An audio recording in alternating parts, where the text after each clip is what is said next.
Hey guys, quick video for you on how you can fix the Nespresso Vertuo, the pop blinking red light twice and it won't brew at all. So there are multiple things that you can try to do. So you can fill the water container and close the machine, rapidly press the button 3 times, it should start flashing yellow-orange indicating a cleaning cycle, and then you just want to place a container as large as the water tank to collect dirty water.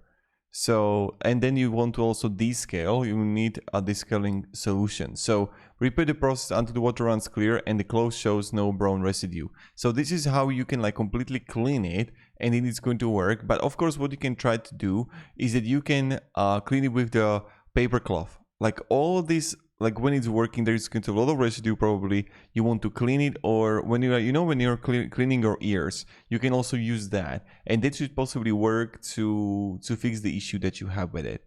So that's pretty much it. I hope this video helped you on what you can do and how you can fix the issue, and have a great day and goodbye.